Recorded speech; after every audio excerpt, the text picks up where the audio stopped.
SN1च्या mechanism नंतर आता SN1चे important points आपल्याला कन्सिडर करायचे. अतिशय महत्वाचा हा पॉइंट असेल. मग SN1चे इम्पॉर्टंट पॉइंट्स कशा लक्षात ठेवायचे? ओव्हरऑल एक व्ह्यू जर आपण याचा बघितला तर एक 3 महत्वाचे पॉइंट्स आपल्या समोर येतात. ते 3 पॉइंट कोणते आहेत ते आज आपण कन्सिडर करणार आहोत आणि एक महत्वाचं एक्झाम्पल आपण या केमिकल रिएक्शनचं कन्सिडर करणार आहोत. चला तर मग इम्पॉर्टंट पॉइंट्स काय ते कन्सिडर करूया. फर्स्ट पॉइंट जो आपल्या समोर पहिला येतोय तो पॉइंट असेल त्या जी रिॲक्शनची रेट आहे, म्हणजे स्टेप 1 जे आपण सांगितलं होतं, स्टेप नंबर फर्स्ट, ही स्टेप नंबर फर्स्टच रिॲक्शनचा रेट डिटरमाइनिंग स्टेप असेल. आता रेट डिटरमाइनिंग स्टेप म्हणजे काय? तर जेव्हा एखादी केमिकल रिॲक्शन आपण स्टडी करतो तर त्या केमिकल रिॲक्शनचा स्पीड किती असेल ते कसं कॅल्क्युलेट करायचं? त्याच्यासाठी जी प्रोसेस होणारी रिॲक्शन आहे ती आपल्याला ऑब्झर्व करावी लागेल. ती रिॲक्शन होत असताना त्याच्यामध्ये असलेल्या सबस्ट्रेटच्या चेंज इन कॉन्सन्ट्रेशनचा अभ्यास आपल्याला करावा लागतो. त्यावेळी असलेलं टाइम आपल्याला मेजर करावं लागतं आणि हे जर करायचं असेल तर आपल्याला रेट डिटरमाइन करणारी स्टेप पाहिजे. अशी जर दोन स्टेप मधली रिॲक्शन असेल तर त्याच्यातली एखादी स्टेप आपल्याला कन्सिडर करायला पाहिजे की ज्या स्टेपमुळे आपल्याला त्या केमिकल रिॲक्शनचा रेट समजेल. आणि कायनेटिक्स मध्ये आपण ऑलरेडी सांगितलं ना की रेट डिटरमाइनिंग स्टेप करायची असेल तर त्या केमिकल रिॲक्शनचं स्पीड कमी असलं पाहिजे, मॉडरेट रिॲक्शन असली पाहिजे. आणि पहिल्या स्टेपमध्ये आपण असं म्हटलं होतं की पहिली स्टेप ही स्लो होते. का स्लो होते? तर तिथं C आणि X मधला बॉन्ड ब्रेक होतोय आणि बॉन्ड ब्रेक होण्यासाठी लागणारा वेळ हा जास्त आहे.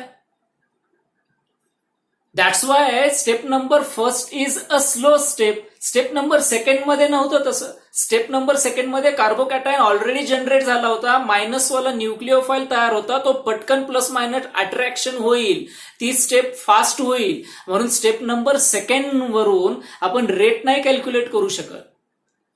म्हणून SN1 केमिकल रिॲक्शनचा रेट फाइंड आउट करायचा असेल तर त्याच्यासाठी आपल्याला स्टेप नंबर 1 पाहिजे. आणि या स्टेप नंबर 1 म्हणजे आपण काय घेतलं होतं? ओनली अल्काइल हॅलाइड होतं. स्टेप नंबर फर्स्ट मध्ये काय होतं? ओनली RX आपण कन्सिडर केला होता ना. Only RX participated. Only RX participated म्हणजे हा जो RX आहे तो एकच RX पार्टिसिपेट करत होता. ओनली RX पार्टिसिपेटेड एकच होता. न्यूक्लिओफाईलची गरज नव्हती असं आपण म्हटलं. न्यूक्लिओफाईल हा सेकंड स्टेप मध्ये ऍड झाला होता. पहिल्या स्टेपमध्ये फक्त RXच पार्टिसिपेट होत होता. त्या C आणि X मधला बॉन्ड ब्रेक झाल्यानंतर कार्बोकॅटायन जनरेट होत होतं. मग अशा एकाच मॉलिक्युलचं रेटचं इक्वेशन जर आपल्याला लिहायचं असेल तर ते रेटचं इक्वेशन आपण कसं लिहिणार? Rate is equal to K काय? Rate constant. ऑलरेडी आपण इक्वेशन कसं लिहायचं ते सांगितलंय. So rate is equal to K into concentration of RX raise to power 1. एकच मॉलिक्युल आपण कन्सिडर केला होता असं म्हटलं. मग रेटचं इक्वेशन एकदा आपण लिहिलं तर त्याची ऑर्डर कॅल्क्युलेट करता येते. या रिॲक्शनची ऑर्डर असेल 1. हे कोइफिशियंट जो पॉवर आहे तीच त्याची ऑर्डर असते. म्हणजे रेट डिटरमाइनिंग स्टेप मध्ये आपण पहिल्यांदा ही गोष्ट कन्सिडर केली की एकच सबस्ट्रेट त्याच्यामध्ये होता जो की ऑप्टिकली ऍक्टिव्ह अल्काइल हॅलाइड असेल. न्यूक्लिओफाईलचा तिथं पहिल्या स्टेपमध्ये काहीही संबंध नाहीये. एकाच मॉलिक्युलने रिॲक्शन केली, त्याच्यामधलाच फक्त बॉन्ड ब्रेक झालाय आणि कार्बोकॅटायन तयार झाला. म्हणून एकच मॉलिक्युल जर रिॲक्शन मध्ये पार्टिसिपेट करत असेल तर रेट लॉच्या एक्सप्रेशन मध्ये सुद्धा एकच मॉलिक्युल असेल जो की RX आपण लिहिला आणि तो एकच सिंगल घेतला होता म्हणून त्याची पॉवर 1 लिहिले. आणि जेव्हा पॉवर 1 असते तेव्हा त्याची ऑर्डर देखील 1 असेल. हा पहिला इम्पॉर्टंट पॉइंट होता. सेकंड इम्पॉर्टंट पॉइंट होता रेसिमिक मिक्सचर.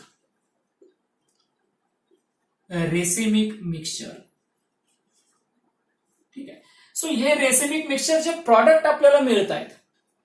फायनल रिॲक्शन झाल्यानंतर जे प्रॉडक्ट आपल्याला मिळत होते ते प्रॉडक्ट कशा पद्धतीने मिळत आहेत तर ते आपण रेसिमिक मिक्सचर मध्ये सांगितलं होतं.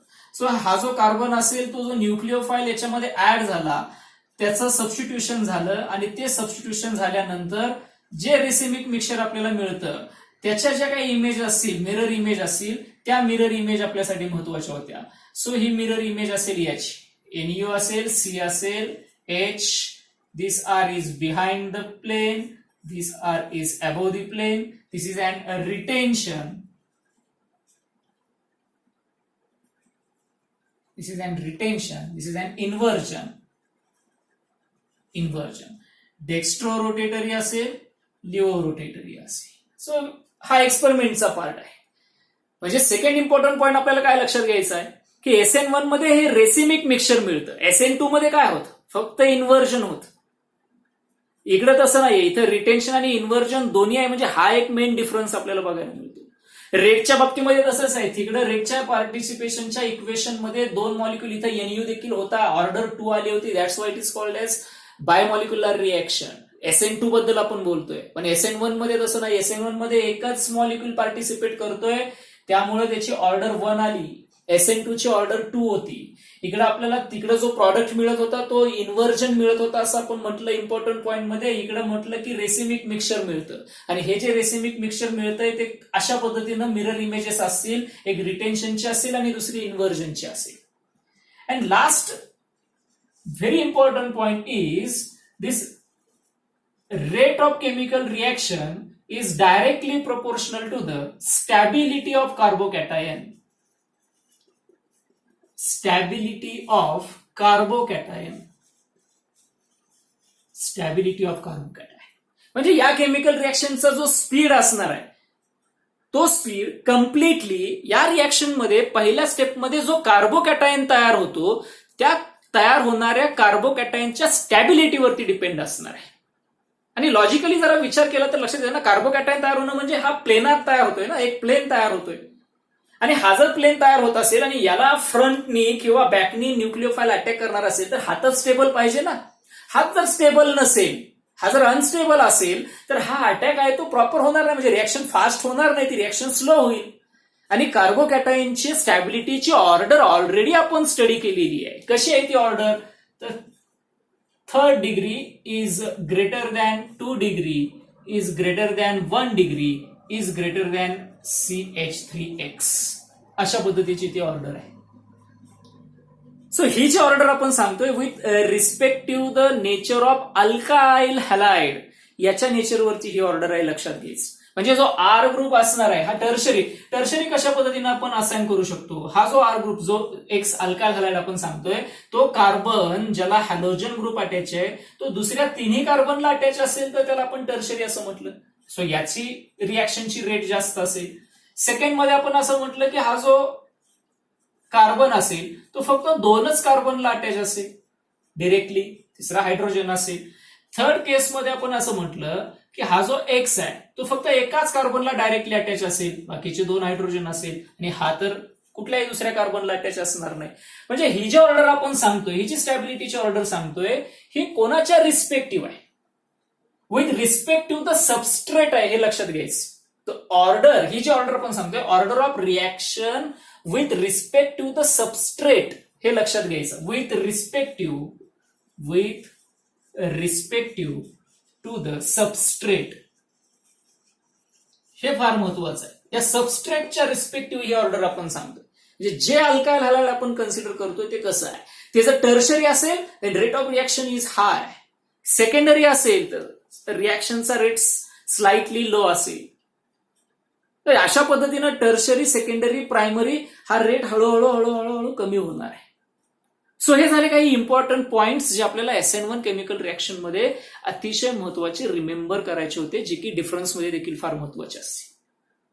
नाव लास्ट आपल्याला एक कॉमन एक्झाम्पल, जे महत्वाचं एक्झाम्पल आहे या केमिकल रिएक्शनचं, ते एक्झाम्पल कन्सिडर करायचं आहे. आणि ते एक्झाम्पल आपण कोणतं कन्सिडर करणार आहे, सो ते जे एक्झाम्पल असेल आपण टर्शरी ब्युटाइल ब्रोमाइडचं कन्सिडर करतो.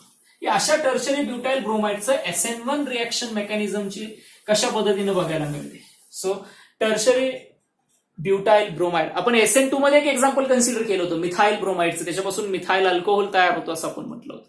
इथं जे एक्झाम्पल आपण कन्सिडर करतो SN1 रिएक्शनचं, हे जे एक्झाम्पल आहे it is an tertiary butyl bromide.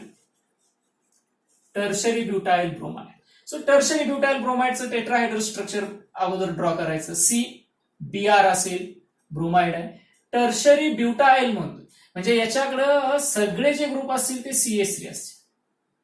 पहिला CH3 असेल, हा जो आहे तो बिलो दी प्लेन गेलेला CH3 असेल, हा असेल तो अबोव दी प्लेनचा CH3 असेल. म्हणजे इथं काय, हा टर्शरी आहे ना. हा तो ऑप्टिकली ऍक्टिव्ह नसेल, ऑप्टिकली ऍक्टिव्ह नसला तरी देखील रिॲक्शन तर होणार आहे ना. मोर इम्पॉर्टंटली काय की हा टर्शरी आहे, आणि टर्शरी असल्यामुळं ह्याची रिॲक्शन SN1 मेकॅनिझमचा रूट फॉलो करेल. मग पहिल्या स्टेपमध्ये काय होतं, आपल्याला इथं काय करायचंय, पोलार प्रोटिक सॉल्व्हंट यूज करायचं आहे. म्हणजे H2O polar protic solvent, polar protic solvent use केला.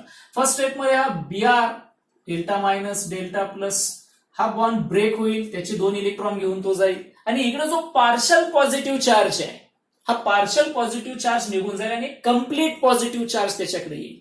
म्हणजे हे जे स्ट्रक्चर कसं होईल आता आहे ना, हे आपण मेकॅनिझम मध्ये सांगितलं होतं. इकडचा जो Br आहे, हा Br निघून गेल्यानंतर इकडचे जे ग्रुप आहेत हे स्लाइटली रिलॅक्स होतील, अवे जातील आणि एकाच प्लेन मध्ये होतील, ज्याला ट्रायगोनल प्लेनार स्ट्रक्चर असं आपण म्हटलं होतं. सो अशा पद्धतीने आपल्याला त्याचं ट्रायगोनल प्लेनार स्ट्रक्चर बघायला मिळेल. हा कार्बन असेल आणि त्याचे हे 3 मिथाइल ग्रुप आपल्याला बघायला मिळतील, CH3, CH3 and CH3. It carries positive charge. So this is carbocation. Carbocation अशा पद्धतीनं कार्बोकॅटायन तयार झालं. So this is the first step. आणि या फर्स्ट स्टेप नंतर पुढची सेकंड स्टेप आपण बघितली होती की या कार्बोकॅटायन वरती आता अटॅक होणार आहे. करेक्ट. कोणाचा अटॅक होणार? न्यूक्लिओफाईलचा अटॅक होणार. So this is an step number first. Now step number second. हा जो कार्बोकॅटायन तयार झाला, या तयार झालेल्या कार्बोकॅटायन वरती न्यूक्लिओफाईलचा अटॅक होईल. So attack of nucleophile plus NU minus. याचा अटॅक होत असताना दोन्ही पॉसिबिलिटी आपण सांगितल्या होत्या की हा अटॅक होत असताना 2 प्रॉडक्ट आपल्याला मिळतील. का मिळणार आहेत? तर हा NU फ्रंट साइडनी देखील अटॅक करू शकतो आणि हा NU बॅक साइडनी देखील अटॅक करू शकतो. म्हणजे फ्रंट साइड अटॅक आणि बॅक साइड अटॅक अशी दोन्ही स्ट्रक्चर आपल्याला मिळतील. सपोज पहिल्या केसमध्ये हा अटॅक जर फ्रंट साइडनी झाला, ठीक आहे, आपण काय सांगण्याचा प्रयत्न करतोय लक्षात घ्यायचं. हा अटॅक जर फ्रंट साइडनी झाला, सो आपण बायफर्केट करू 2 स्ट्रक्चरला. फ्रंट साइड अटॅकनी जर झाला म्हणजे हा Br गेला आणि NUचा अटॅक फ्रंट साइडनी झाला, तर आपल्याला स्ट्रक्चर कसं मिळेल? हा कार्बन आहे, हा आता जो NU कन्सिडर करतो, न्यूक्लिओफाईल कन्सिडर करतोय, हा न्यूक्लिओफाईल इथं जर आपण पोलार प्रोटिक सॉल्व्हंट H2O म्हणून कन्सिडर केला असेल, तर त्या न्यूक्लिओफाईलच्या जागी आता कोण असेल? OH minus.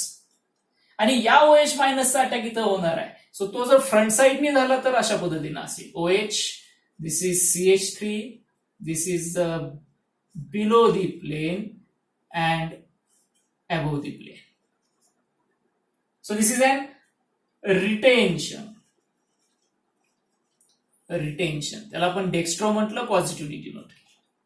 हा झाला फ्रंट साइड अटॅक. इथं आपण लिहूया front attack.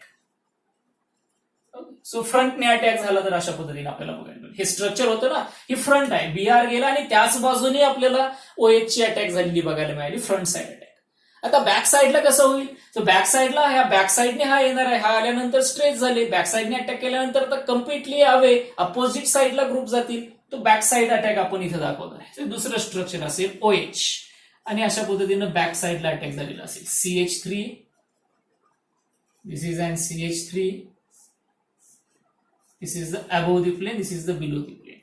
So if this is a retention, then it is an inversion. जो की लिओ आहे, मायनस आहे, आणि हा अटॅक जो झाला बॅक साइड अटॅक असेल. आणि कलेक्टिव्हली जर आपण याच्याकडे बघितलं, हे दोन्हीही एकमेकांचे काय असतील? मिरर इमेजेस असतील. आणि या दोन्ही मिरर इमेज रिटेन्शन आणि इन्व्हर्जन आपल्याला बघायला मिळतात. यालाच कलेक्टिव्हली आपण काय म्हणतोय? Racemic mixture.